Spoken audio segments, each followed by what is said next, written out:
You know what? The best way to help deal with wrinkles? Drink clean water and more of it. Okay? That's a good place to start. Number 2, liver spots. Look, there's no real way you're going to bleach your skin that's going to be safe. You know, they're oxidative stress that affects the melatonin cells, and it has to do with toxins. And it just, you know, maybe some of those things are things that should, rather than trying to find better ways to, or more natural ways of dealing with them, maybe that should motivate us to say, you know what, we need to save the kids. You know, the women that grow up now shouldn't have the same kind of psychological and sociological oppression that has been applied to you growing up. So I know that's not really an answer, but it is an answer, because, you know, the reality is, and some of those things are just going to be, you're not going to avoid them. I mean, they're a byproduct of living, and we're, even in the perfect world, we're still getting exposed to cosmic rays and UV radiation, all those things. I mean, over time, the body is going to succumb. And it should, right? I mean, I remember they did a study recently where they found that they could manipulate a gene in flatworms, and they could get those flatworms to live 3 times longer. And they said, look, you know, if we keep studying this, we'll be able to locate and do this in people. So then the concept came up, and these DJs were talking about it, and they're like, would you really want to live to 500? I mean, even if you had like really rad health. I mean, at what point where you go, I've seen it, I've done it. You know, I mean, at 500 years, you know, you can imagine how much money you could amass in 500 years, you know, to even working for minimum wage, you know. You have to work for 450 though. Right. The first 280 years just paid for my taxes, right? You know, the national debt, right? So my portion of the national debt. But you know what I'm saying? So, I mean, some of this is a psychological thing. But the number one thing is get the toxins out. So before trying to find novel ways to take care of the consequence, your primary focus needs to be get the toxins out. I know, you got that look. I know it's not really a good answer. Okay? No, but I understand your Yeah. answer. I mean, Yeah. I get that. Yeah.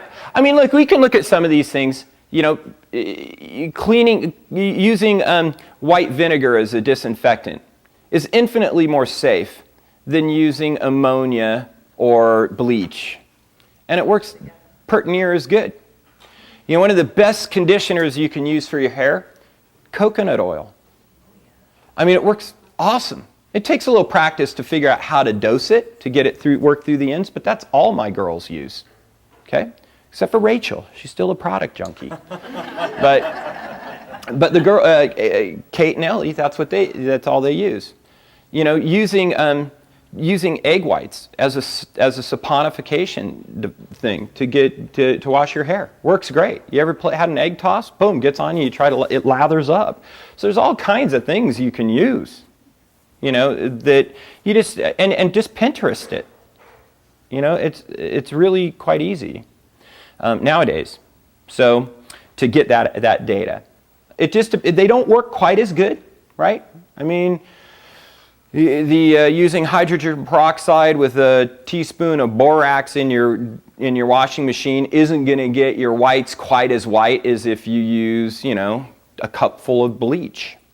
But it won't eat your clothing either, and it won't pollute the planet either. So, you know, sometimes there's certain trades. What else? Cool. All right, so for those of you who would like to hang out for the detox part, how many of it? Anybody needs, that's like, I got enough? Or how many people are like, no, I could dig some more? All right, here we go. So we switched our detox program a few months back, and we switched over to standard process. And there was a couple of reasons.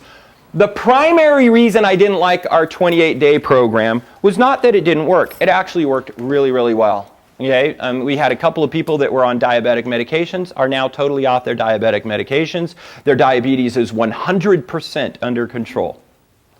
Others that lost tons of weight, others that were on heart meds, off all their heart meds. So it worked really, really well. The problem that I had with it, the number one problem I had with it was a little too product dependent. You had to take a lot of product, and the way their system was built in, they wanted you to continue to take a ton of product. Just so you know, Standard Process would rather you did too. That's what they sell. But their detox program stands on its own. And the top guys from the company said, yep, stands totally on its own, and you can get away with not having to continue to use the products. You know, just as a periodic cleansing. The other thing I didn't like about 28 days was it was really sweet. Okay? Now that was part of the reason why a lot of people liked it, because it was really sweet. Now, it was sweetened with stevia, and so there's no calories in it. And as far as we know, you know, there's some positive aspects to the polyphenols in stevia and what have you. So there's some other health benefits to it. And as far as we know, there's no real derogatory effects to it.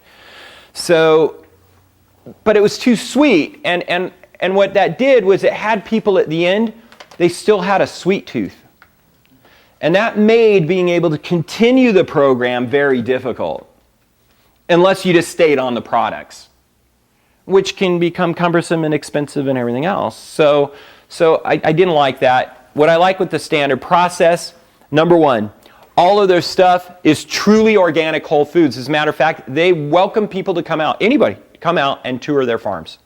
Okay? So totally organic whole foods are the base ingredients. The ingredients are harvested local. They don't ship any of the stuff in. They grow everything there. And so it's all plucked at peak ripeness and processed immediately, which is another good thing if you understand, you know, how these beneficial compounds break down with time. And they use their manufacturing process is all things that are designed to preserve those beneficial chemicals. So low heat, high vacuum extraction type stuff. So all of those things sounded good, and they don't add anything to make it sweet. So you control that. And I really want people, as they go through the detox program, to conquer their sweet tooth. Okay? Had a patient recently, young lady, I can tell the story numerous times, but her you know, she's in her early 20s and they want to take out her gallbladder.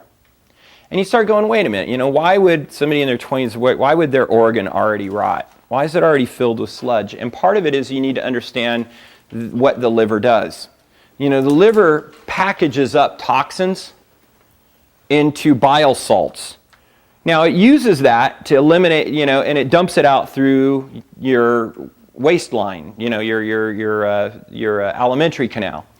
But it uses it, the body's really efficient, so it also uses those bile salts to break down fats, right? To emulsify the fats into smaller molecules.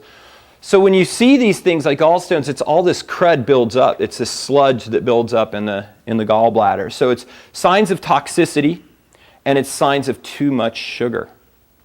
That's what it's from. And so the bottom line is although, you know, you sit there and say, hey, you know, yeah, you can live without your gallbladder. It's like, yeah, you can, but that's not the point. The point is you already killed one organ. You know, if you don't radically change the lifestyle that created that problem, it's just a matter of time before another organ goes. And so that was the warning shot, and God chose one that you could get through life relatively okay without. But it's still, you know, going back to my bias, you're supposed to have all of your organs all of your life.